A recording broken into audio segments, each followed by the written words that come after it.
जय हिंद मेरे प्यारे दोस्तों, गैलेक्सी क्लास में स्वागत है। और आज हम लोग एनसीईआरटी के क्वेश्चनों को सॉल्व करेंगे। चैप्टर 3.1 को क्लास 10 की चैप्टर 3.1 के हम लोग तीसरे प्रश्न को क्या करेंगे, सॉल्व करेंगे। तो तीसरा प्रश्न है हम लोगों का कि 2 किलोग्राम सेब और 1 किलो अंगूर का मूल्य किसी दिन 160 रुपये था और 1 महीने बाद 4 किलो सेब और 2 किलो अंगूर का मूल्य 1300 हो जाता है। 4 किलो सेब और 2 किलो अंगूर का मूल्य 300 रुपये हो जाता है। तो कारा आगे क्या करिए, इसे सॉल्व कीजिए। बीजगणितीय विधि से और ग्राफीय विधि से क्या कीजिए, इसे बीजगणितीय रूप में व्यक्त करना है और ग्राफीय रूप में क्या करना है, व्यक्त करना है। दिया है एनसीईआरटी क्वेश्चन दिया है। तीसरा एक प्रश्न है ये। तो 2 किलोग्राम सेब है मान लिया जाए, तो मान लिया जाए कि 1 किलोग्राम सेब का मूल्य कितना है, 100 रुपया है और 1 किलो अंगूर का मूल्य कितना है, दो इसमें चर राशियां हैं, सेब और क्या है, अंगूर है। तो सेब और अंगूर के हम लोग क्या करेंगे, 100 क्या मान लेंगे, वाई। आप एल और एम पी क्यू आर भी कुछ भी मान सकते हैं वास्तव में। चलिए क्या लिखेंगे, क्वेश्चन नंबर क्या है, तीसरा है। माना 1 किलो 1 किग्रा सेब का मूल्य, सेब का मूल्य खैर क्या है, 100 रुपया तथा 1 किलो 1 किग्रा अंगूर का मूल्य क्या है, 1 रुपया।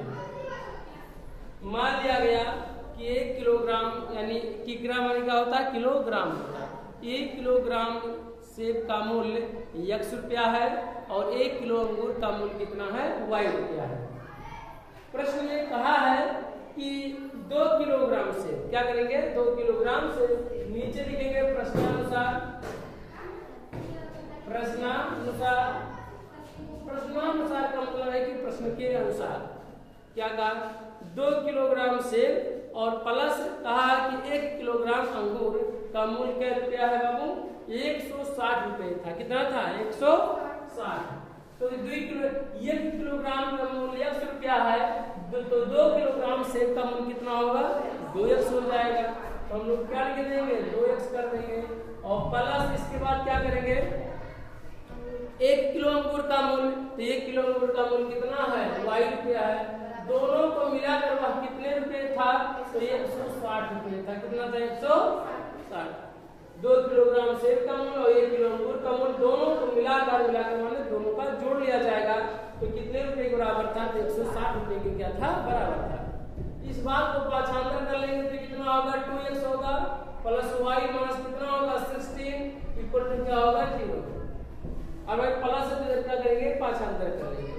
यह जो रूप है ये बीजगणितीय रूप है। कौन सा ये रूप है, यही हमारा क्या है, बीजगणितीय रूप है। कौन सा रूप है, बीजगणितीय रूप में है। फिर प्रश्न अनुसार क्या कहा, प्रश्न में और क्या कहा, आगे कहा है प्रश्न में कि 4 किलोग्राम सेब और 2 किलो अंगूर का मूल्य कितना रुपया है, 300 रुपया है। कितना रुपया है, तो 4 किलोग्राम सेब का मूल्य, तो 1 किलोग्राम का मूल्य कितना है, 100 रुपया है। तो 4 किलोग्राम का मूल्य कितना होगा, 4x हो जाएगा। तो 4 का मूल्य कितना होगा, 4x हो जाएगा। प्लस और क्या कहेंगे, 2 किलो अंगूर का मूल्य, 1 किलो अंगूर का मूल्य कितना है, y रुपया है। तो 2 किलो अंगूर का मूल्य कितना होगा, 2y होगा, क्योंकि 2 का गुणा क्या कर देंगे, y में कर देंगे। और दोनों को मिलाकर कितना रुपया हो जाएगा बाबू, 100 कितना, 300 रुपया हो जाएगा। टोटल 300 रुपया हो जा रहा है। इसी को क्या किया जाए, पाछांतर कर लिया जाए तो हम लोग क्या करेंगे, 4x प्लस कितना हो जाएगा, 2y और माइनस कितना हो जाएगा, 300 इक्वल टू क्या हो जाएगा, 0 हो जाएगा। इसी को हम 2 कॉमन सब में ले ले तो 2 कॉमन अगर हम लेंगे यहाँ पर तो 2x हो जाएगा प्लस y हो जाएगा और कितना बचेगा, माइनस कितना होगा बाबू, इसमें से अगर 2 निकालेंगे तो कितना होगा, 150 होगा और इक्वल टू कितना हो जाएगा, 0 हो जाएगा। 150 गुना कितना होगा, 300।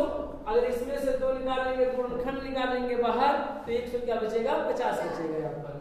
2 का भाग दे देंगे इधर तो कितना बचेगा 2x बचेगा प्लस y बचेगा माइनस कितना होगा 15 इक्वल टू क्या हो जाएगा 0। यही रूप हमारा क्या हो जाएगा बीजगणितीय रूप हो जाएगा। क्या हो जाएगा बीजगणितीय रूप हो जाएगा।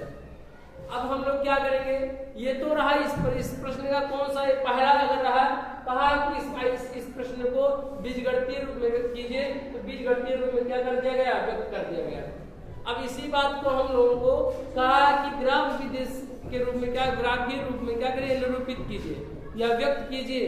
यानी इसके लिए हम लोग क्या करेंगे ग्राफ खींचेंगे। ग्राफ खींचने से पहले हम लोग क्या बनाएंगे स्लाइड बनाएंगे। एक पहले समीकरण का है तो क्या लिखेंगे 2x बराबर क्या लिखेंगे 2x प्लस क्या होगा y और माइनस 16 इक्वल टू 0। तो बाबू y बराबर कितना हो जाएगा, ये माइनस अब क्या हो जाएगा प्लस और प्लस अब क्या हो जाएगा माइनस हो जाएगा। y बराबर 160 माइनस 2x के लिए क्या लिखेंगे स्लाइड के लिए। आपके मन में ये प्रश्न उठ रहा होगा क्यों नहीं y को पाछांतर कहा गया इक्वल टू क्या यहाँ पर 0।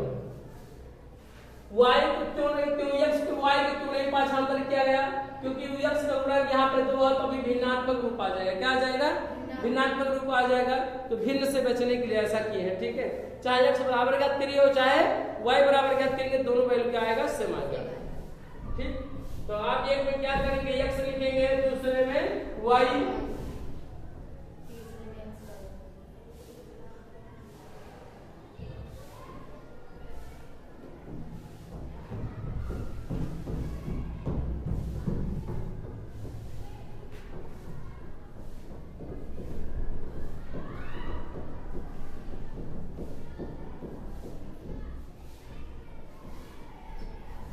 ऐसे हम लोग क्या करेंगे बना लेंगे। हमने आपके सामने पहले क्या लिखेंगे x, इसके बाद क्या लिखेंगे y, फिर क्या x का हम क्या करेंगे y। यहाँ पर अपने मान से स्वतंत्र रूप से पहले हम लोग पहले वाले प्रश्न में हम लोग x का मान नहीं y का मान स्वतंत्र रूप से रखते थे। यहाँ हमने y बराबर ज्ञात किया तो x का मान क्या करेंगे स्वतंत्र रूप से रखेंगे हम लोग।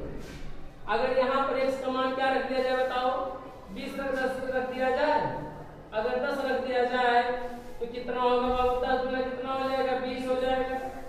अरे भाई x की वैल्यू यहाँ पे क्या रखेंगे 10, तो 10 को गुणा 2 में कितना हो जाएगा 10 गुना 20 और 20 करें 120 में से घटाए कितना होगा 160 में से 20 घटाए 140 बचेगा। कितना हो जाएगा 140 हो जाएगा। ऐसे क्या करेंगे 20 रखेंगे x बराबर क्या लिखेंगे 20, तो 20 गुना x की वैल्यू यहाँ पे क्या रखेंगे 20, तो 20 गुना कितना हो जाएगा 40 और 120 160 में से 40 घटाएंगे कितना बचेगा 120, तो क्या हो जाएगा 120 हो जाएगा। ऐसे और हम लोग क्या करेंगे x की वैल्यू कितना रखते हैं 50 रखते हैं 50 रखते हैं। x की वैल्यू कितना रख दिया जाए 50, तो अगर 50 गुणा 2 में कितना हो जाएगा 50 को गुणा 2 में तो कितना हो जाएगा 100 और 160 में से 100 घटाएंगे कितना बचेगा बताओ 60 बचेगा। तो क्या हो जाएगा 60 हो जाएगा। और आगे ऐसे रखिए वैल्यू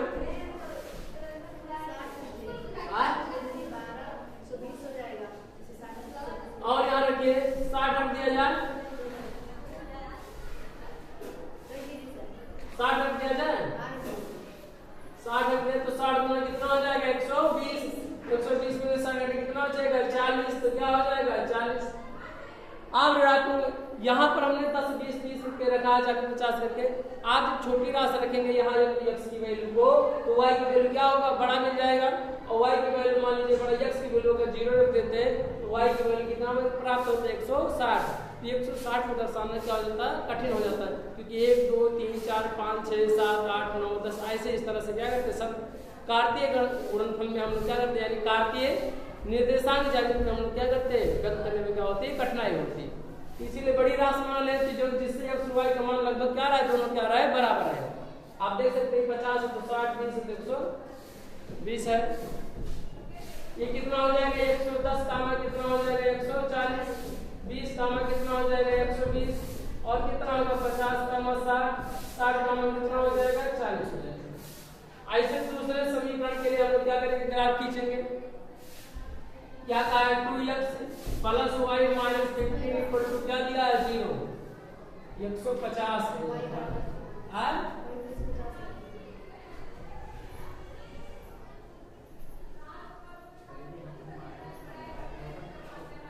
यहाँ अच्छा यहाँ 50 का 150 है। कभी कार्य कैसे करते 150 इक्वल टू क्या होगा 0। तो यहाँ पर y बराबर कितना हो जाएगा 150 और प्लस माइनस कितना हो जाएगा 2x हो जाएगा। के लिए क्या लिखेंगे सारणी, के लिए सारणी। ग्राफ खींचा जाए, ग्राफ खींचने के बाद क्या करेंगे एक में x लिखेंगे दूसरे में y, क्योंकि कोरोना लड़का समझ मालूम हो वो बाकी किसी के पास मार के गया ना लाओ तो इनकी चल नहीं रहा है ना आपके पास नहीं।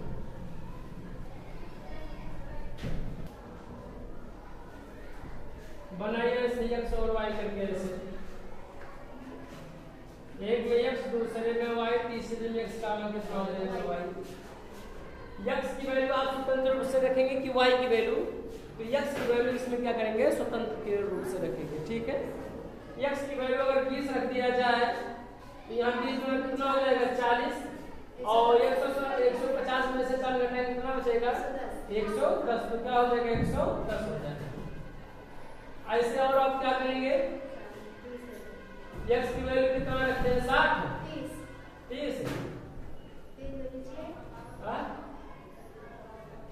60 x की वैल्यू क्या रखते हैं 60।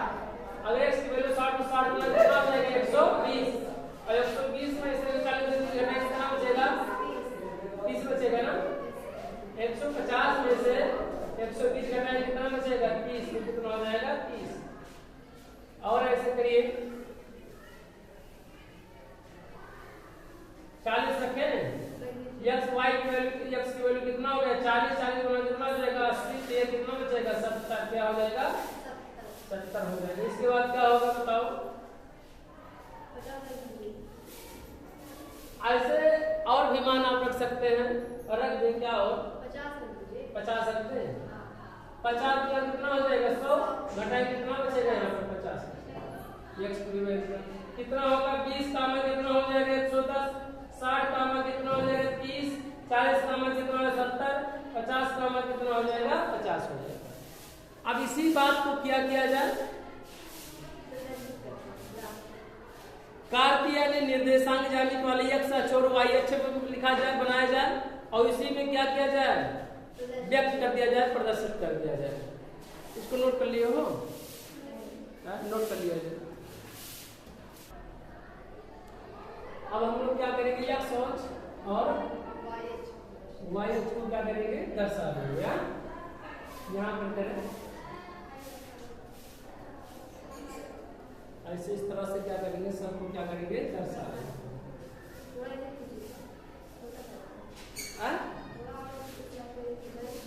कोई दिक्कत नहीं यहाँ मूलबिंद है, यहाँ कोई दिक्कत नहीं 1 2 3 4 5 6 7 8 9 10 11 12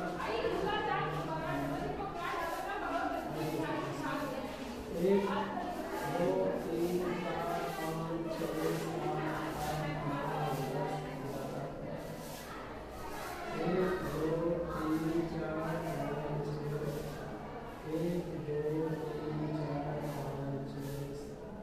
ये हमारा क्या है x अक्ष है, इधर हमारा x डैश, यहाँ पर क्या है y, नीचे वाला क्या है y डैश, यहाँ मूल बिंदु है, मूल बिंदु का निर्देशांक कितना होता है 0, 0। इस बात के लिए आप देखे होंगे इस दूरी या इस अक्ष के धन दिशा को हमने ये बड़ा बनाया, इधर क्या बना दिया छोटा, क्योंकि सभी मान आप देख रहे हैं कि x के और y के मान सभी क्या है धनात्मक है, अर्थात इसका मतलब ये हुआ कि x और y के मान सभी धनात्मक है, यानी प्रथम चतुर्थांश में सभी बिंदु क्या होंगे हमें मिल जाएंगे। इसलिए इसमें जगह के लिए हमारे पास जगह कम था थोड़ा, इसलिए यहाँ पर हमने क्या किया उस लाइन को क्या कर दिया उधर खींच दिया। वैसे ऐसे मध्य बिंदु पे होना चाहिए, मध्य बिंदु थोड़ा इधर कर दिया गया, इस से बहुत ज्यादा आवश्यकता नहीं है। हम लोग क्या करेंगे 10 20 करके 10 मानेंगे 20 और कितना होगा 30 फिर 40 50 60 और कितना होगा 70 80 90 100 और कितना होगा 110 120 130 140 150 ऐसे इस तरह से। ऐसे इधर भी क्या करेंगे 10 और कितना हो जाएगा 20 30 40 इधर हम लिख दे रहे हैं 10 20 और कितना हो जाएगा 30 40 50 60 70 कितना होगा 80 90 190 और कितना होगा 100, 110, 120। इस बात को हम लोग क्या करेंगे, प्लस और माइनस के नीचे क्या होगा, माइनस कितना होगा 10, माइनस 20, माइनस 30, माइनस 40, माइनस 50। इधर होगा minus 10, minus 20, minus 30, minus 40, minus क्या होगा 50, माइनस क्या होगा सर। ऐसे इस तरह से क्या किया गया, दर्शा दिया गया y के 140, इससे कोई मतलब नहीं। यहाँ 140, 150 ऐसे जरूरत पड़ने पर हम लोग बढ़ा सकते हैं, ठीक है, घटा और बढ़ा भी सकते हैं। जिस अक्ष पे ज्यादा वैल्यू होगा हम उसको बढ़ा लेंगे और जो वैल्यू कम हमें होगा वो क्या करेंगे, उस वैल्यू को क्या करेंगे, घटा। अब इसी बिंदु को क्या किया जाए, दर्शा दिया जाए। प्राप्त क्या होगा, 10 का मान कितना 140। तो देखिए y की वैल्यू कितना है, x की वैल्यू 10, x की वैल्यू 10, y की वैल्यू कितना है 40, तो y की वैल्यू कितना, धन है कि माइनस में, तो धन में क्या करेंगे, ऊपर जाएंगे। अगर y के मान ऋणात्मक होता तो नीचे जाते हैं, x के मान धनात्मक तो इधर जाएंगे, अगर ऋणात्मक होता तो हम लोग मूल बिंदु से क्या जाते हैं, बाईं ओर जाते हैं। तो कितना 120, यहाँ से कम पड़ गया, कितना होगा 40। यहाँ x की वैल्यू 10 है और y की वैल्यू कितना है यहाँ पर 40। हाँ 140 चाहिए ना, 130 और फिर क्या होगा 140 यहाँ पर होगा।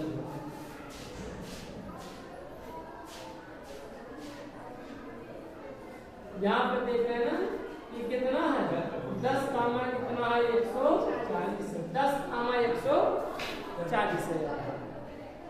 और आगे क्या करेंगे, बढ़ाएंगे। हाँ अब क्या करेंगे, यहाँ पर दूसरी 20 कामा कितना होगा 120, x पे कितना होगा 20, तो y पे कितना होगा 120। तो इसे सीधा पाएंगे नहीं, लगभग करके यही होगा, लगभग करके। और 120 y पे यहाँ पर है 120 और 120 यहाँ पर है, दोनों का कटान जो होगा यही हमारा है, यानी 20 का मान कितना होगा 100। ऐसे और क्या करेंगे, इससे तीसरे बिंदु को और कितना दिया, तीसरा बिंदु 50 का मान कितना दिया 60। तो ये पहली वैल्यू x है, दूसरी वैल्यू क्या है y है। पहली राशि को हम लोग x पे प्रदर्शित करेंगे और दूसरी राशि को y अक्ष पे क्या करेंगे, प्रदर्शित करेंगे। तो कितना है 50 का मान 60, तो x पे कितना है 50 इधर है, y पे कितना है 60 है, y पे कितना है 60, 50 यहाँ और 60 यहाँ पर, दोनों का अगर सीधा पे अगर देखा जाए तो इसी तरह से 50 और कितना हो जाएगा 60, यही बिंदु हमारा होगा। 50 का मान कितना हो जाएगा 60 हो जाएगा। ऐसे और 30 का 60 का में कितना है 40, 60 है यहाँ पर, 40 का है यहाँ पर है, यहाँ का कटान भी यहाँ होगा लगभग कैसे, और यहाँ 40 है यहाँ पर है, इस तरह से यही बिंदु है, कितना होगा 60 का में कितना हो जाएगा 40। अब इस बिंदु को क्या किया जाए, मिला दिया जाए इसे। ऐसे इस तरह से अगर मिलाया जाए तो एक रेखा क्या होगा, प्राप्त होगा कि नहीं प्राप्त होगा, बताओ, प्राप्त होगा कि नहीं, प्राप्त हो जाएगा। अगर यहाँ x के कितना हो जाएगा 100, ये जो रेखा हमें प्राप्त है, अगर वास्तव में देखा जाए तो थोड़ा सा हमारे जो ये बीच की दूरी डिस्टेंस है बराबर नहीं है, नहीं तो ये जाता y अक्ष पे कितना बाबू 160 पे, और अगर x अक्ष की वैल्यू अगर y की वैल्यू 0 तो 80 यहाँ से होकर ऐसे इस तरह से जाता।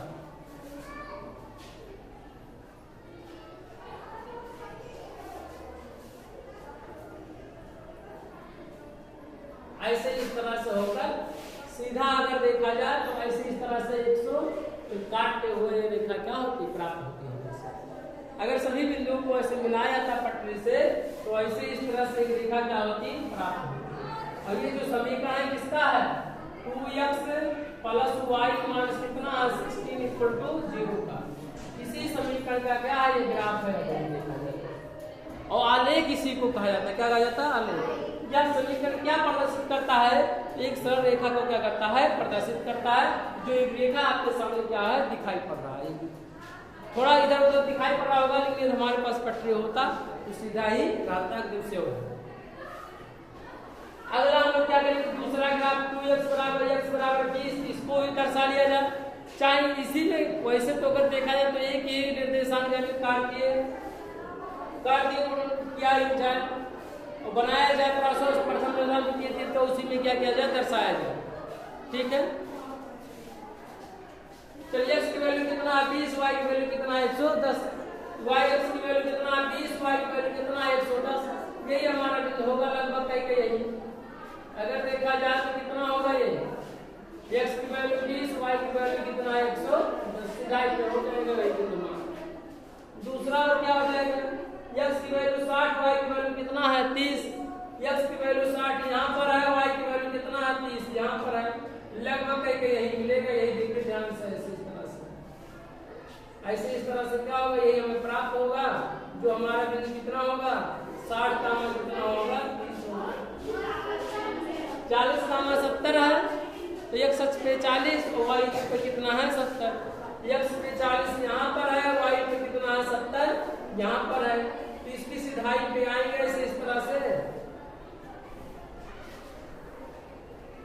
और ऐसे इस तरह से आएंगे।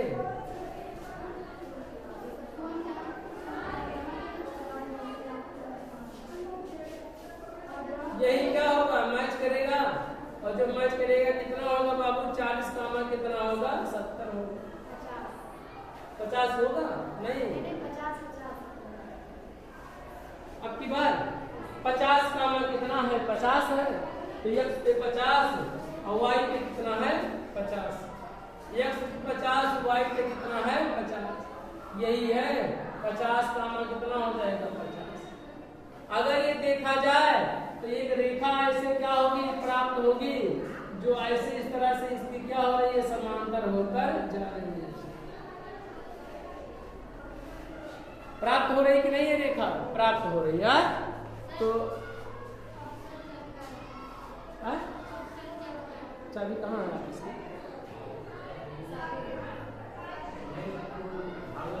सावरी भी है जो। तो यहाँ पर क्या होगा ये रेखा क्या हुआ प्राप्त हुआ और यही रेखा हमारा क्या हुआ x क्या लिखेंगे 2x प्लस y माइनस क्या होगा 15 इक्वल टू 0, माने 150 माइनस इक्वल टू क्या होगा 0, यही इसका क्या होगा ग्राफ हो जाएगा हमारा। यही हमें बताना था कि ग्राफ ये रूप में व्यक्त कीजिए। तो ये जो ये प्रोसेस है ये कौन सा आलेख विधि है और इसी को क्या कहा जाता है ग्राफ विधि। इस समय जो 2 किलो सेब था 1 किलो अंगूर था जो प्रोसेस था क्वेश्चन का ये कौन सा रूप है बीजगणितीय रूप है हमारा समीकरण का जो रूप है और जो ये ग्राफ दिखाई पड़ रहा है क्या सा ग्राफीय रूप में व्यक्त कर देगा। तो आई होप हमें उम्मीद है कि आप क्या होंगे सीखे होंगे और हम लोग नेक्स्ट वीडियो में हम लोग 3.2 को क्या करेंगे सॉल्व करेंगे। जय हिंद जय भारत।